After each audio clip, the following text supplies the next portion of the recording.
Sir may Chair, higit magkaiba na po yung halaga. personal knowledge at yung kwento. Okay Hindi po. po personal Pero, knowledge yun. alright, So, I'm we're not lawyers here, so we discussing- have to make that, I diba? am not a lawyer, Mr. Chair, Yeah, pero ang but sinasabi this is a ko legal po, matter, so we have to be hindi clear lang po about ito it. legal matter, pati po para sa akin bilang author sa isa sa mga resolusyon na gusto kong pahalagahan yung sinasabi ni na Miss Ako. Yes, but Senator Risa, if I go here and say, here and say na kwento ng mga tao tungkol kay Risa, mag-react ka eh. Ang hilig nyo maglaglag ng kasama nyo.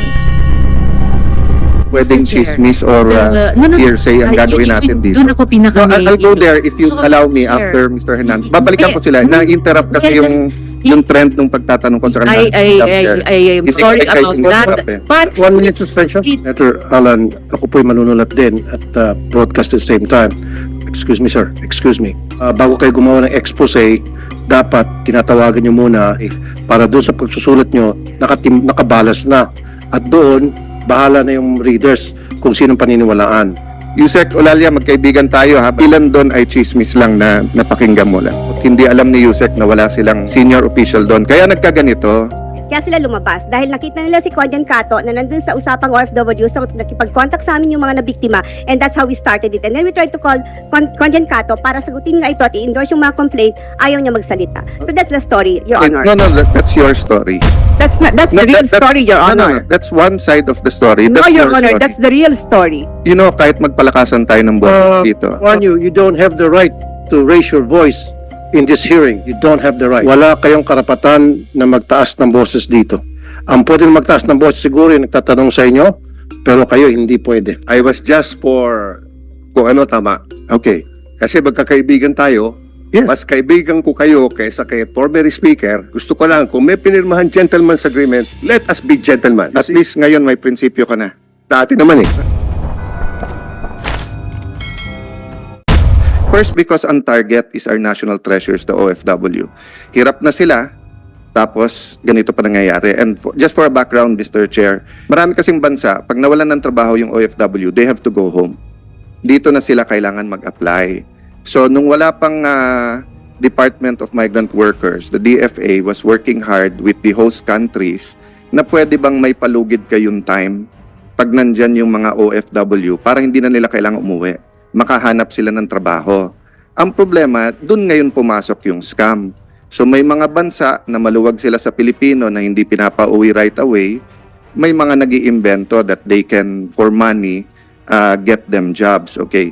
Second, I'm very much concerned how both the Department of Foreign Affairs and Migrant Workers has handled this. You're putting all the onus on Conjen Cato when as early as August, alam nyo na lahat na meron to. And my questions will prove my point. Last 2 points, Mr. Chair. I'm also concerned whether this was a demolition job by some people in Tribune or whether this was a legitimate press freedom issue of bringing out this issue. If it was a demolition job, I will ask you questions, Ms. Fernandez, don't worry. If it was a demolition job, a PR job, bakit kayo sa DFA at migrant workers, di kayo nagsasalita para sa empleyado nyo? Oh, ngayon, kung hindi naman to demolition job, bakit nyo hindi dinidisiplina ang inyong sariling worker? Diba? Dalawa lang naman yun eh. So what's my main point? Tiwala sa gobyerno. Nawawalan yung OFW ng tiwala sa gobyerno dahil sa nangyayaring ganito eh. Dapat August solved na to eh. Kung nagpanik kayo sa DMW at DFA na may ganitong scam at tumulong kayo, tapos na to. Kung may ginawang masama si Conjen Cato, dapat tinanggal nyo na. Or sa sunod-sunod na banat ng Tribune, nilabas nyo yung investigasyon nyo. May investigasyon naman kayo eh. Yes or no, Yusek De Vega? You have an investigation, di ba? Yes or no lang? Yes or Your no? Honor, Go ahead. I was there for the... Actually, it wasn't an investigation, more than a fact-finding. Oh yes. I So you had the wasn't fact finding, I yes or wasn't no? Yes, I was. Oh, and was Yusek was Elmer Cato cleared? Yes or no? Sir, I was not there to accuse him of anything. No, I'm I not talking about you. I'm talking about DFA. I have limited time, Yusek. So I just want a straight answer. Was he cleared or is he guilty? There's no evidence that he made money out of this thing or Okay. anything. It seems that, well... Did he drop the ball in the investigation or was he on it? Ganito po nangyari po, if I may. No. Straight lang naman to eh. Kung baga sa ruling, you can submit it later. Gusto ko lang yung dulo ng ruling. So, there's no evidence that he got any money. Yung mga sinabi niya dito kay Senator Tulfo, na as early as August, humingi ng abogado, etc. Totoo yun, hindi? Yes. But Okay, so let me stop there. Pero wala kayong, sumagot ba kayo sa Tribune? Kinall out niyo ba yung Tribune na sinisira nila ang DFA? Hindi lang naman si Elmer ang ano eh. When I was secretary, inuutusan ko si Elmer. Elmer, pag may bumanat sa ambassador ko or sa congen ko, sagutin nyo kung tama sila. Kasi don't let it fester. Di ba? Nabubuo yung public opinion ng tao eh. So let me now go to my question. When I was secretary, we increased the legal assistance fund from 100 to 250 million pesos. And we totally changed the guidelines. Dati, kailangan may kaso na yung OFW bago mo pwede bigyan ng abogado. Under the new guidelines, when I was secretary, so old na yon dahil 2018 pa yon, nangungonsulta pa lang pwede na, di ba? And during that time, the ambassador was authorized to go ahead and get it. It was a simple text message to Yusek Sara, tapos go na. So let me ask, bakit August 30 ang request? Bakit inapprove nyo bakit November pa nagka-abogado?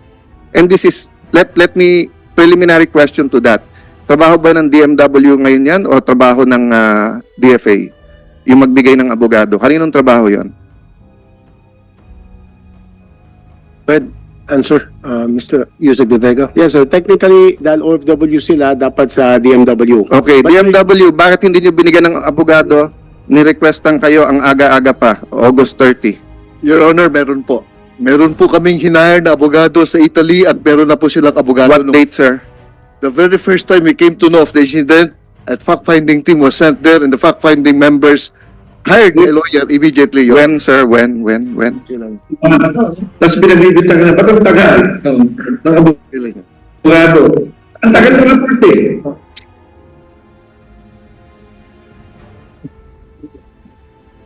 Baka may online, Mr. Chairman. So, Dr. Lalia, because I have limited time, I want to get to the bottom of this. The Chairman and Sen. Risa are just being gracious to me. Give me the dates. Kailan nyo nalaman na may scam at kailan kayo nakahire ng abogado? Your Honor, the team went there in second week of October. And then, August pa lang sinabi na eh. Di ba may tao naman kayo doon? Yes, Your Honor. Conjen Cato, ilan ang Pilipino sa Milan? About more than 100,000, Ilan ang Pilipino sa Italy? about 167,000. So, isa sa pinakamalaki sa Europe? Opo. Okay, Yusek Olalia, magkaibigan tayo ha, but let me be forefront dito sa hearing na to ha. Meron ba kayong senior official doon sa Italy? May labor attaché kayo nung August last year? Yes, Your Honor. Meron po. Wala. July na siya umuwi. Mr. Chairman, please note, hindi alam ni Yusek na wala silang senior official doon. Kaya nagkaganito, kasi trabaho niya yan eh. At isa sa pinakamalaki ang Pilipino sa Italy. Hindi alam ng ating mga kababayan, hindi trabaho ng congen yung issue na to. So, Miss Apple, trabaho to ng DMW. Ang problema, pag nagmamarites, kailangan mag-research. Di ba? Chat group. So let me stop at you first and go to Miss Apple. Miss Apple, alin sa mga sinasabi mo sa Tribune ay personal knowledge mo at ilan doon ay chismis lang na napakinggan mo lang? Yung tungkol lang po kay Crisel Respicio. Ang ano yon? Yun lang ang... Yun lang po yung sinabi ko sa Daily Tribune. Yung iba naman po sumbong na po ng... Ayan nga, so chismis. Sumbong po. Ano kaibahan ng sumbong at saka chismis? Sumbong nangyari po talaga sa kanila. So paano alam mo na tunay na nangyari? Hindi lang po isa ang nagsabi. So 400 ang nabiktima dito lang na to. Ilan ang estimate na nabiktima sa buong Milan ng mga patronato? Sabihin mong 1,200. Kaya ba ng Congen harapin ang 1,200 na tao? Oh, so bakit kayo nagko-complain na hindi naharap personally? So hindi na, Di ba? Your Honor, hindi. Ang mga senador ba, hinaharap ba namin kayo lahat personally? Gusto namin. But there are 110 million Filipinos. So yun nga ang sinasabi kapag ka-chismis kasi. Di ba? So kung grupo-grupo yon, haharapin ng Congen yung leader ng mga grupo. Iba yung hindi inaasikaso, iba yung hindi hiniharap. Yung Secretary ba ng Justice, hinaharap ba niya lahat ng complainant? Oh, di ba? So, ano yung totoong sinabi nyo sa Tribune at ano hindi? So, sinabi nyo ba sa Tribune na kumikita si ano? So, may I ask Mr. Hernandez, sino Mr. Chair, sinasabi nyo na The condolence of Senator Alan. Mr. Chair. Senator Rizzo. If I just may, gusto kong mas pahalagahan yung sinasabi ni Miss Apple sa atin mula nung nakaraang hearing na maaring hindi lahat ay personal knowledge na sinabi naman niya, may mga sinabi sila na reklamo sa kanila at nirelay lamang nila.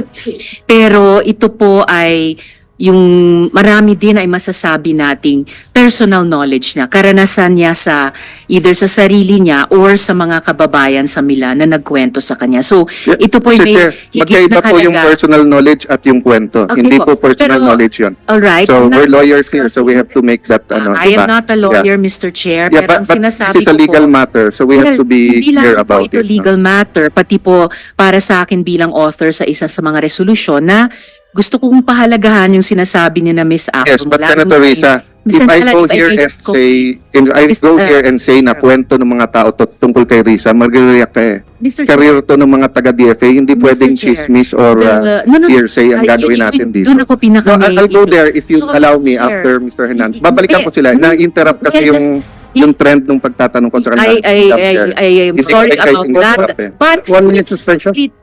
1 minute Chair, suspension muna. May I just complete para kay Miss Apple? May I just complete? Halaga at respeto yung sinasabi ng resource person natin na hindi lamang chismis. So that was the main point of my interjection.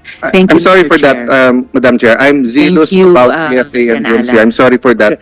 Miss Apple, hindi ko po... Senator Alan Peter, kasi ganito rin sa akin din bilang isang media practitioner at meron akong programa Wanted sa radyo. Tama ka, meron yung tinatawag na personal knowledge. Meron naman din yung lumalapit sa akin para magsumbong.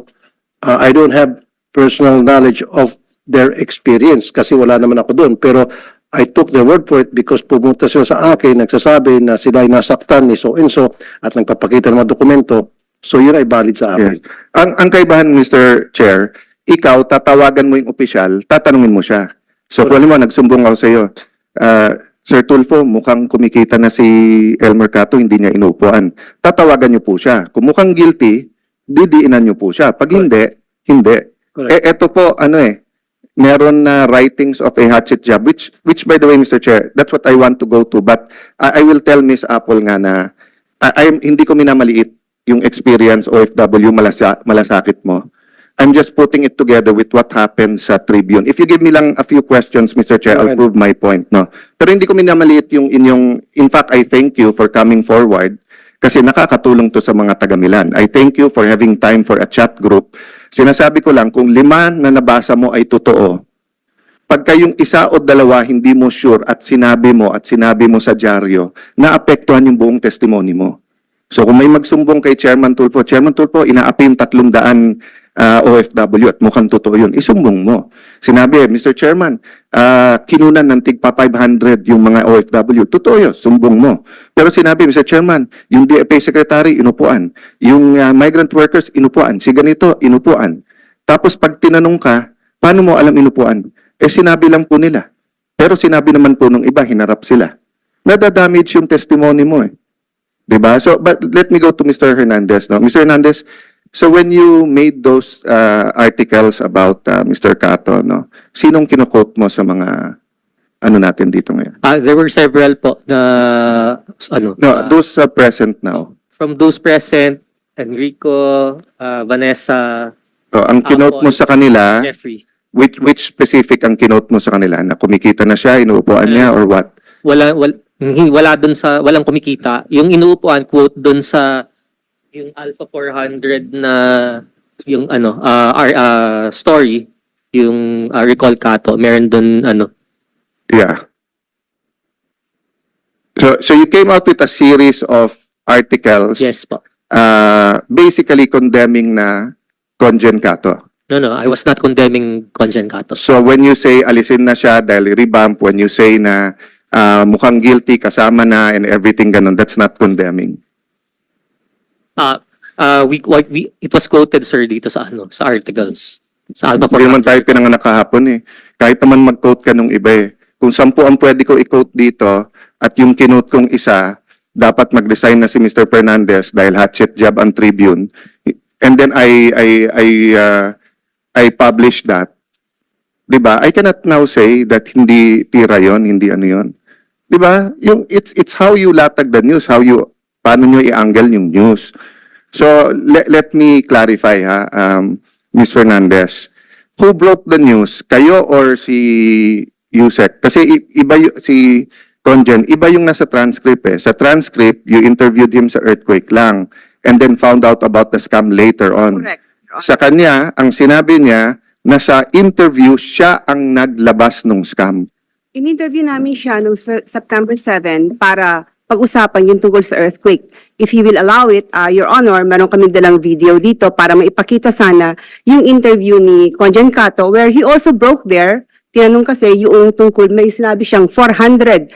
Ang No, that's all I have to know. Yeah. So, siya ang nag-break, hindi kayo. precisely kaya finalo up namin, Your Honor. Yeah, but Yes. hindi yun yung una yung testimony eh. Yung una yung testimony, yung una mong interview sa kanya tungkol lang sa earthquake.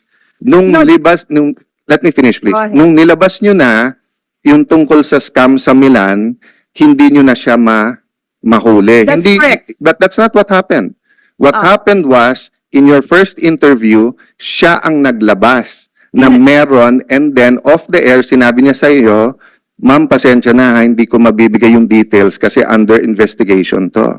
Hindi ba yun ang nangyari talaga? Your Honor, if you will allow me, we have they subpoenaed the documents. I don't need that eh, because you already admitted eh.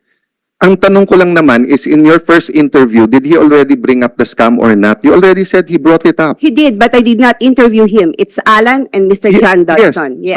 So he was the one who broke He it. brought it, yes. He Yes. brought it out. That's why they came out. Okay. Kaya sila lumabas. Dahil nakita nila si Conjen Kato na nandun sa usapang OFW, so nakipag-contact sa amin yung mga nabiktima, and that's how we started it. And then we tried to call Conjen Kato para sagutin nga ito at i-endorse yung mga complaint, ayaw niya magsalita. So that's the story, Your Honor. No, that's your story.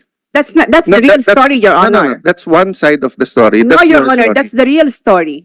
You know, kahit magpalakasan tayo ng boto dito, it will be No, the... I warn you, you don't have the right to raise your voice in this hearing. You don't have the right. Apologies, Your Honor. You're used to Chair. that kasi. Kayo ni... Can Mr. Fernandez also No, take the seat? Mga resource person, wala kayong karapatan na magtaas ng boses dito. Okay? Ang pwede na magtaas ng boses siguro yung nagtatanong sa inyo, pero kayo hindi pwede. Okay? Mr. Chairman, I will also moderate my voice so that I will be respectful. That's why I premise my question, my concern. If this was a PR demolition job, then dapat nag-react ang DFA. If this was a legitimate, dapat siya kinasuhan. And I already asked, they cleared him. So may I ask that Mr. Willie Fernandez, who was also invited, also take the seat, and if he has already taken the oath, Mr. Chair, may questions din lang ako. Ay, ma'am, pwedeng sabay na lang po. Sige, Comsec, nag-oath na ba? Si Mr. Tapos na, Senator Yeah. Alan. So let's clear the facts, ha? So, in-interview niyo si Mr. Cato at kaibigan niyo siya, correct? That's true, Oo. Your Honor. Mr. Fernandez, would you like to... Happy Valentine's? Happy Valentine, Your Honor. Yeah. So, kaibigan niyo rin po si Mr. Elmer Cato? Yes, sir. Okay. So, nung in-interview nyo, everything was well. Siya po ang nag-reveal na meron scam. Tama ho yan. Tama. Okay. Teka muna po, hindi po ako nag-interview. Yes po. Tribune po. Yung program po ng Tribune. Okay. So, going back to Mr. Hernandez and the writers who wrote and nag-banner about him. Sa isang tao na uupuan niya yung scam, before nyo in-interview, humingi na siya ng abogado. Nung interview nyo, siya nagsabi sa inyo na may scam eh. Sumukha ba yung isang tao na inuupuan yung kaso? Your Honor, Opo. pinupuri ko nga po siya. Sabi ko po sa kanila, kung sinabi sa akin, ang galing ni Elmer Cato, kaibigan ko yan. Yes. Ngayon po, nung subsequent, nakita ko kasi ng mga so-called victims, no? With quotation mark. Yung interview kay Conjan Cato, naglabasan po sila. Kasi si Conjan Cato, mahal ko yan. In the same manner that, you know, magkakasama tayo eh. You see? I really miss the good days, Your Honor. Di ba? Naglabasan po yung mga tao. Anong gagawin po namin? Yeah. Sige, let's sir. No, At let's isang go araw through po- that. Let's go through that, Oh. Mr. Fernandez. So, okay yun. So, because of what he said, naglabasan. Opo. So, dahil you're a legitimate news organization, you have to interview them. Yes, Diba? sir. Okay. Now, when you interview them, hindi ba dapat, kung may allegation sila against Mr. Cato, i-interviewin niyo naman siya? Yes, sir. Okay. Ginawa po yan, sir. No. I'll ask muna the question, sir. ah. So, dapat in-interview siya. Di ba? Okay. Pero hindi ba nauna yung banner painting him as in the pockets of bago niya hiningan siya ng comment. I don't think so, sir. So, Because nung hindi po siya makontak si Elmer Cato. sino yung unang banner? Di ba, Sino sumulat nun? Sumusulat po si Alan at Oh, saka Alan. at saka si- Kailan mo siya hiningan ng comment? Sorry, Mr. Chairman, I just want to shortcut to get to the bottom of it. Just to prove either of the two. To prove that this was a legitimate breaking story, that they had all the right as press, or that this was a hatchet job. Okay, if I may interject. Hindi po pwedeng- Excuse me, Senator Alan, ako po'y manunulat din at broadcast at the same time. Tama kayo, bago kayo gumawa ng expose, dapat tinatawagan nyo muna yung gagawin nyo na excuse me, sir. Excuse me. Dapat tatawagan nyo muna yung gagawin nyo na expose para doon sa pagsusulat nyo, nakabalas na. At doon, bahala na yung readers kung sinong paniniwalaan. Ang nangyari kasi, I myself have been a victim of that several times. Na in-expose muna, tapos saka ako mag-react, kumalat na the damage has been done. So, sa lahat ng taga-media dito, kung may mga kapanood ng mga taga-media, dapat make it a practice na before you do an expose on somebody, make sure makuha niyo yung side ng gagawin niyo na expose. Para masabi niya yung side niya, and then sabay niyo isusulat yun. Kasi ang nangyari, expose lang sa isang tao, todo ba na sa kanya, and then get the side later, which is wrong. That's a wrong practice sa pagka-media. I've been a media practitioner for 25 years, and I always do that. Never kung banat ako ng banat tapos saka lulusog. You know. Thank you for that, Mr. Chairman. And siguro, we can take judicial notice that that's part of the ethics talaga ng ating journalist, di ba? Whether sa broadcast or sa print, that yung pagbabalanse ng story, hindi pwedeng banat muna and then humingi ka after. Dapat sabay. Secondly, how you angle the story, of course, is up to you. Press freedom yan. But it could also be used, di ba, to send the wrong message kung PR ang gagawin natin. Di ba? But that's a second point. So, Mr. Alan Hernandez, let's clarify the facts before we go to your... Mr. Fernandez, tama ho ba kayo ang editor-in-chief? O presidente? Anong position niyo ho sa Tribune ngayon? Ako po ang publisher. Ikaw ang publisher. Sige, I'll go back to that later on. Mr. Hernandez, so when did you break that first story? Okay. President. I broke the story on Saturday, September 23. Okay. And that was more or less 3 weeks after Mr. Cato came out with the expose. Okay. But Yeah.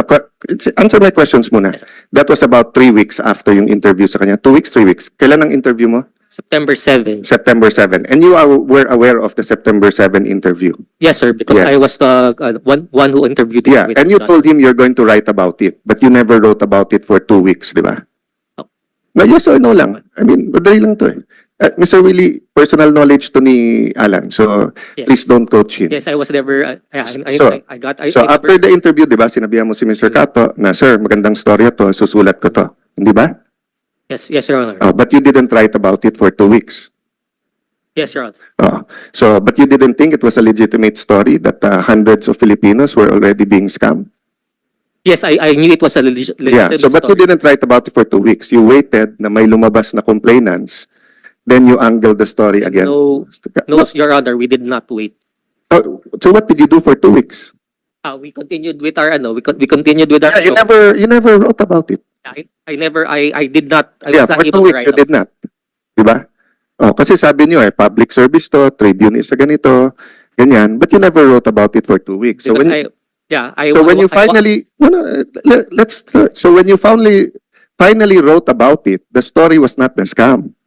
The scam was, what's the first one you wrote? You're holding it up. So go ahead, hold it up. Para lumaki yung circulation niyo. Ano yan? Over 400 Filipinos scammed in Italy. Tapos what did it say about Conjen Cato?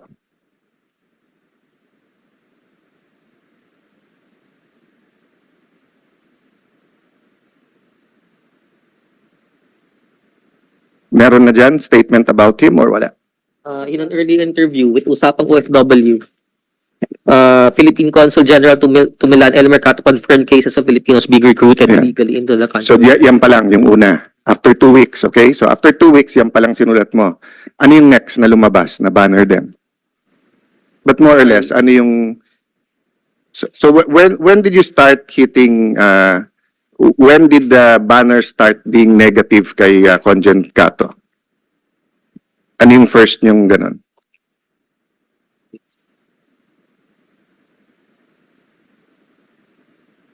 Take note, walang masama. Ha?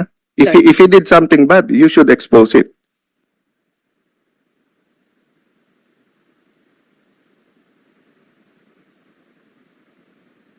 Anyone can assist Mr. Hernandez, hindi man to personal knowledge, ano naman to eh. Yeah, please. Mr. Chairman, may okay lang po ba? Comsec, Yeah. can we Yeah. put him under oath? Assist lang. Be sure to tell the truth, the whole truth, and nothing but the truth in this investigation. Yes, so help me. I'm John Henry Dodson. Yes. I'm an Welcome, sir. associate editor of the Tribune. And I personally edited some of the stories, Okay. but not all. Okay. So when was the next headline na it started to be negative kay Conjen? I would not want to praise it as being negative, Your Honor. No, kasi before that, so yung unang tatlo was just about the scam and yung isa may quote lang sa kanya na ni-reveal niya. When did we, so ano bang nauna? Ito bang naunang recall or ito bang naunang yung may picture sa kanya na sinasabi baka kumita? Alin yung nauna doon?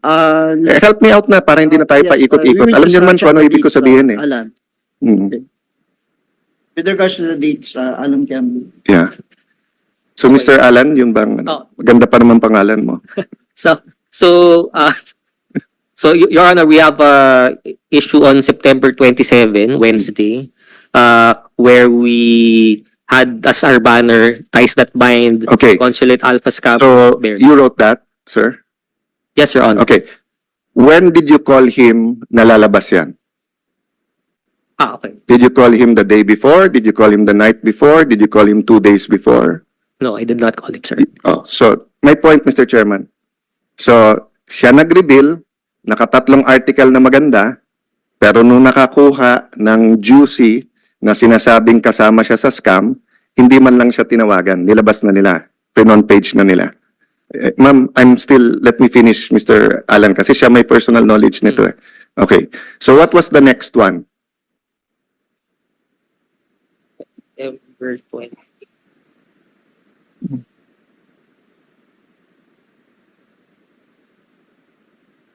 Okay, so we ran another story September 28, Thursday, with this banner headline.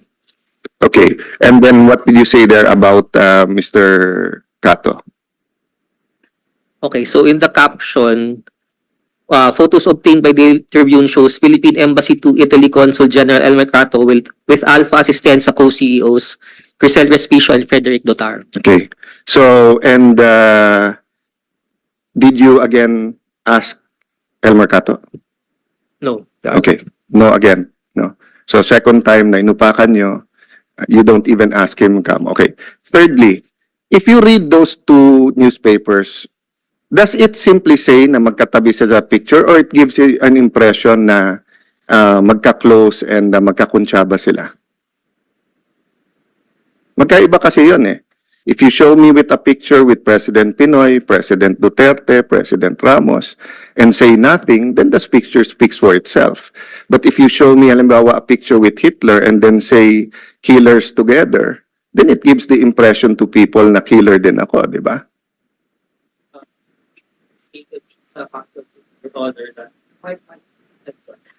So we merely stated in the caption, Your Honor, that there was a photo obtained by the Daily Tribune that shows Consul General El Mercato with the Alpha Assistant co-CEO. Again, hindi tayo pinanganak kahapon. So you reported twice na may scam, na ito ang possible may scam, and then, wow, news, may picture yung congen na meron nun. Can the congen choose kung kanino siya magpapapicture sa 100,000 Pilipino sa Milan?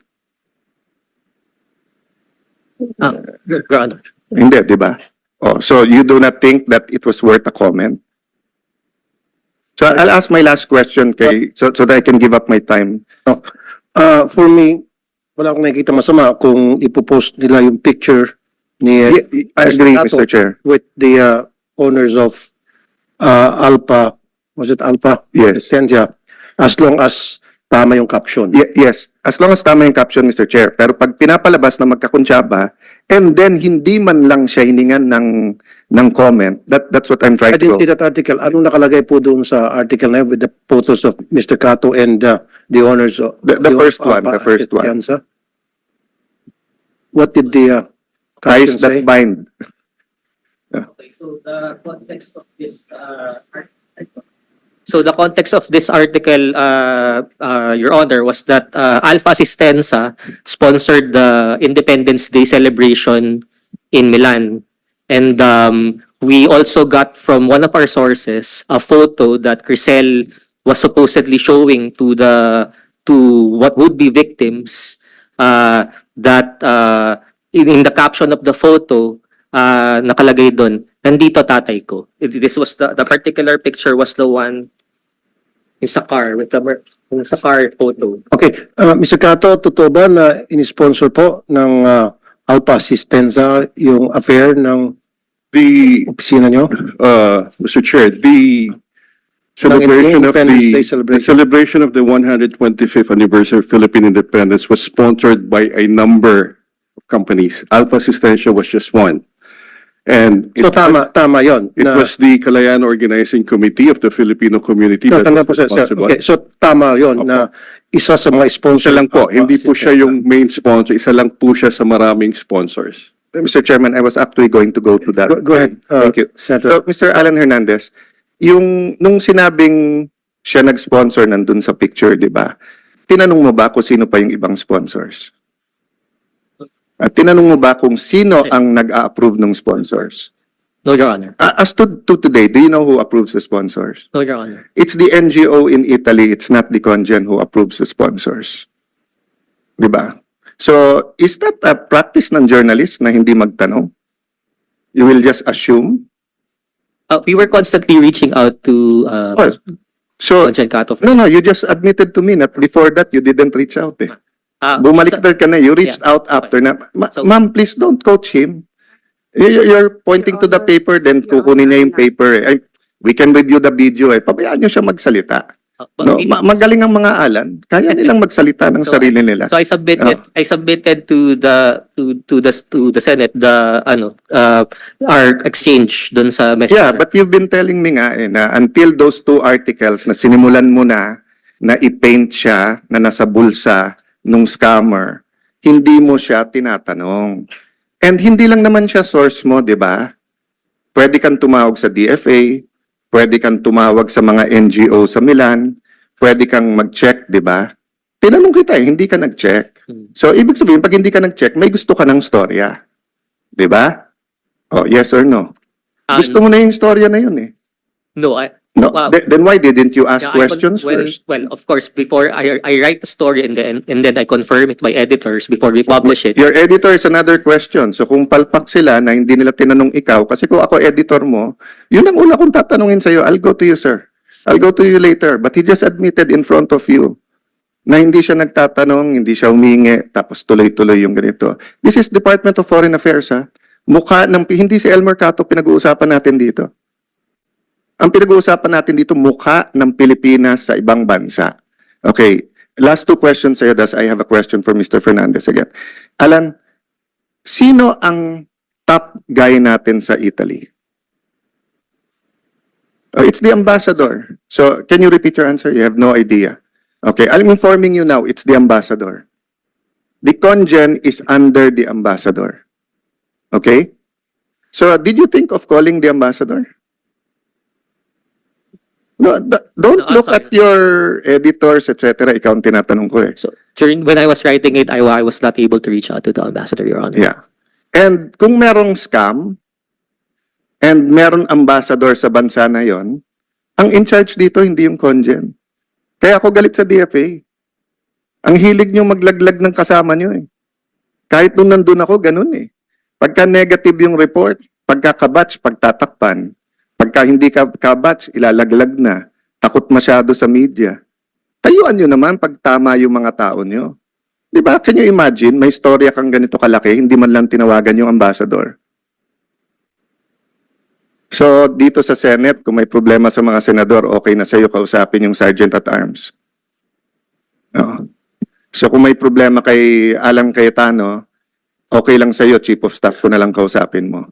Hindi mo ako tatanungin. Hindi, ganun ang ginawa niyo sa Italy. Yeah, so can I wrap up, Mr. President? Can I ask, Mr. Chairman, Mr. Willie Fernandez muna before... Yeah.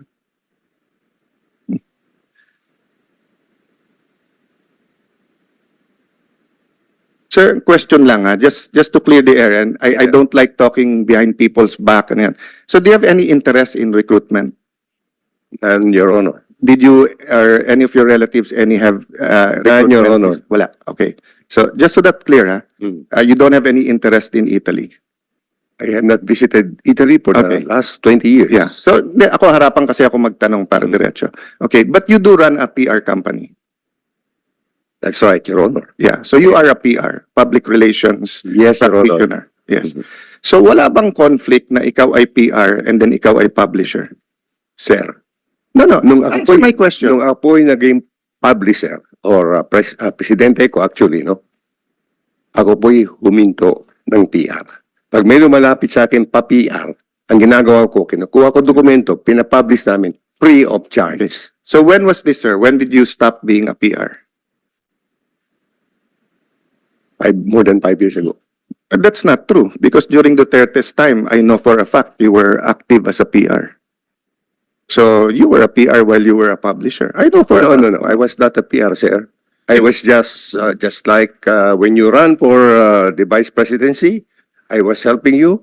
I was helping the Duterte administration. Yes, But as a that's PR. not As a PR. no, sir, because I never get No, paid for that. you would say hindi ikaw ang magaling sumulat pero magaling sumulat wife mo, and then you can what you can do is may kilala ka sa ibang papers at ilalabas mo ito. That's how you were helping.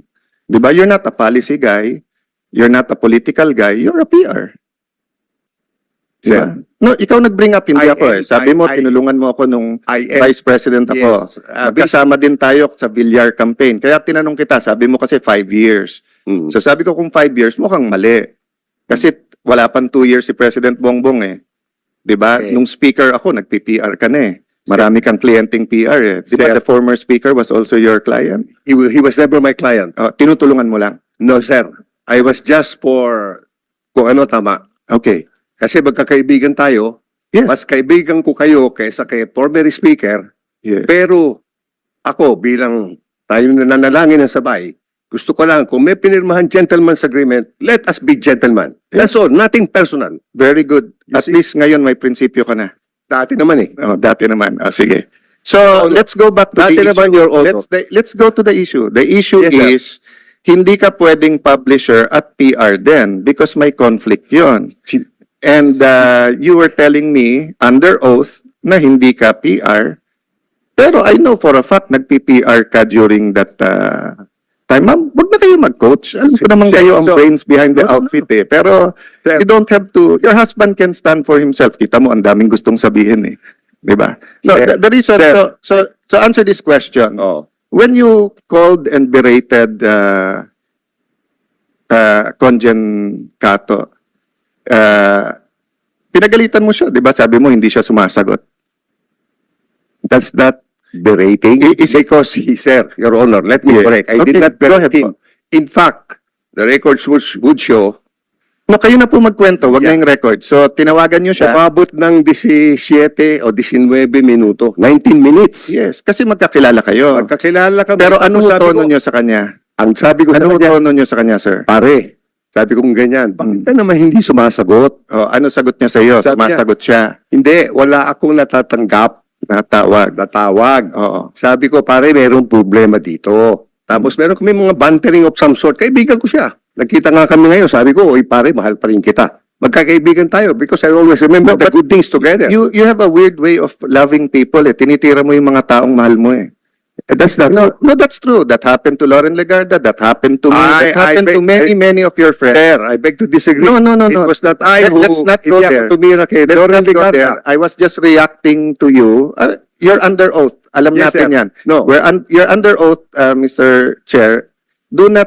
Wag natin ilihis yung issue. Ang issue dito kasi, was this a PR job? Was this a hatchet job nung Tribune na imbis na nakatulong na masolve natin tong scam na to, ay ang nangyari? Kasi hindi naman si Elmer Cato issue dito eh. Yung issue dito, yung 100,000 dolyar at mas importante, yung 100,000 Pilipino. Di ba? Let me answer. So kung sunod, let me finish. So kung sunod-sunod yung articles natin at binanatan, I don't mind. Dapat binanatan nyo pa ang kung sino OIC ng DMW, binanatan nyo. Kung sino ang Foreign Affairs, binanatan nyo yung ambassador, binanatan nyo lahat. I don't care. Banatan nyo si Cato, okay. Pero nag-target kayo ng isa lang eh. And then halatang-halata sa banner nyo, ang nakalagay sa banner nyo, recall. So gusto nyong alisin. That's why I'm asking you, sir, let's stick to the issue. Are you a PR practitioner or you're a publisher? Are you both? No, sir, because No, what? yung Please lumabas clarify, po. sir. No, yung lumabas po. No, sir, that's Sa not my Daily question. Tribune. Please answer my question. My question is, are you a practicing PR? I am not because I'm a the president of a Yes. newspaper. Now, sir. Now. Yes, sir. But you said for the past 5 years, and I know for a fact you were practicing during Duterte's time as a PR. You were offering yourself as a PR. You were telling people, pwede ka maglabas ng mga storya. Sir, that's not true.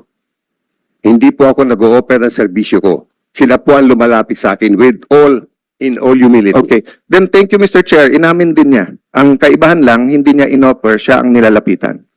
But that's, so I'll stop there, Mr. Chair. This is my point, Mr. Chair.